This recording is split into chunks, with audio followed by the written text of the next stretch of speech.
Hi everybody, Ashleigh Hodges here. I am coming to you remotely from my flat in London, my humble abode. I hope everyone is keeping safe at this time. I am sending everyone lots of love right now. I just wanted to talk to you a little bit about inspiration today. Inspiration to me comes in many forms, and I get inspiration from so many random things. What I was finding is when I'm on a class or a seminar, I tend to get asked a lot where my inspiration comes from. And it got me thinking, because my inspiration is so varied. It can come from a run down the canal, it could come from a unique picture from Pinterest. And then I was thinking, what does my inspiration, how does my inspiration help you? Because you're going to get inspired by something completely different to me. So I started to break it down and figure out how I could teach utilizing inspiration. So it doesn't matter whether you're inspired by the same thing as me, as long as you're getting inspired by something and understand how to break it down. I can tell you what inspires me, but what are you going to do with that information afterwards? That was the kind of key thing that I started to think about. So that's what I want to kind of teach and talk to you about today, is how you can utilize my inspiration, your own inspiration, and your team's inspiration to start building color formulas with that. So I just want to take you back to one of my favorite collections that I've created, which was my newcomer collection, just because I want to talk to you about how diverse inspiration can be. My newcomer collection was inspired by the beauty within decay. So I'm a little bit gothic and a bit odd. So I started looking at how the tones and the colours of mould on buildings and how paint can kind of break things up.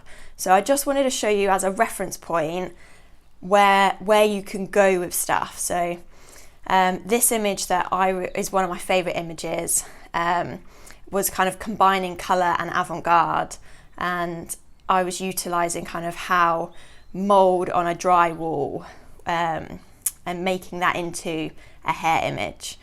So we're just reflecting on how we can kind of like go from A to B, really. So with that, I've picked another image, an inspirational image that I feel a lot of people can relate to.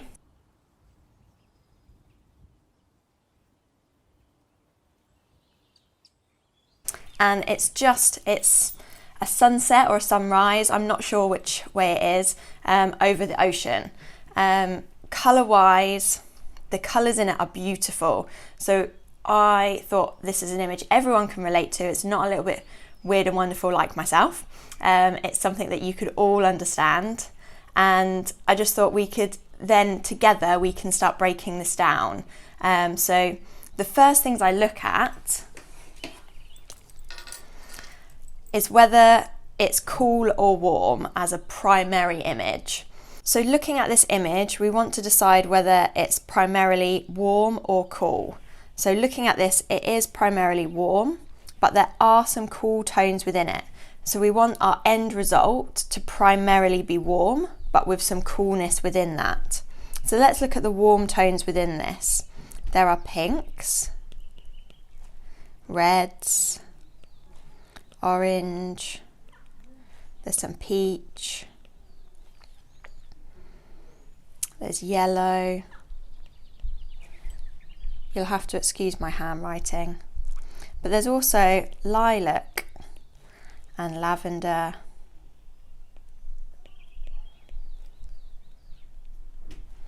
Greys. If we look deeply, there's some browns. Even some flashes of blue.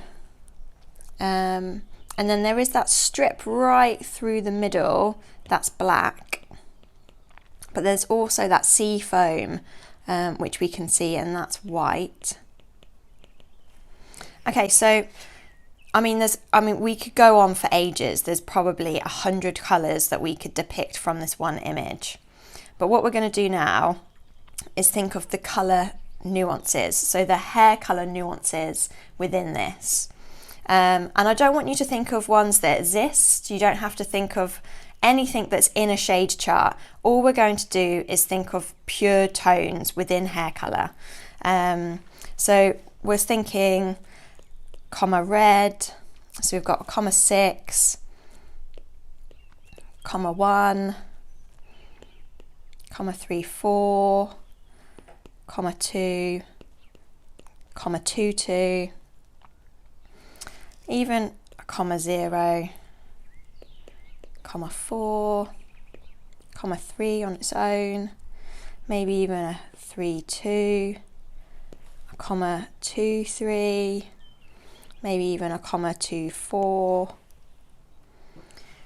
definitely some comma 7, maybe some comma 7, 3, let's even do a 2, 7. So then we've got a whole list of hair colour nuances now. So let's have a think of base shades. How dark would this tone be, and how light would we be able to take it as well? So looking at this, I mean, we can range with, there's some white in there, so we can go all the way up to say a base 11. Then there's also that strip of black, so we can go all the way down to a 1. But actually in the middle of that, I'd say there's probably a 3, a base 3 in there, a base 8, a base 9, and then we're going up to that 11. So then we've got that all the way through. So we could really play around with these tones. So with that, we can now create, we could create a 927 or anything like that.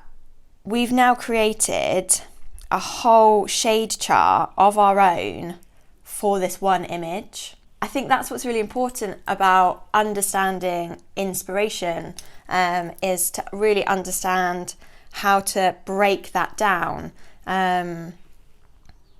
because really understanding my inspiration and somebody else's inspiration, that's amazing. Inspiration for me comes in so many forms. But when I started in my career, I used to get it from other hairdressers, the fashion industry, and it was only a couple of years into my career that I started looking at more raw sources. And that's really because I was inspired by how Alexander McQueen would look at things. I went to his exhibition at the V&A when it was around in London, and it was fascinating where he would find his inspiration from for his collections. And all the things that he was utilising for his collections. So, and I started thinking, wow, well, there's so many layers to me, there's so many layers to you. If we utilised our own personal layers and our own personal inspirations in artwork, then it becomes totally unique. Nobody else can create something like that. So that's where I started going with inspiration.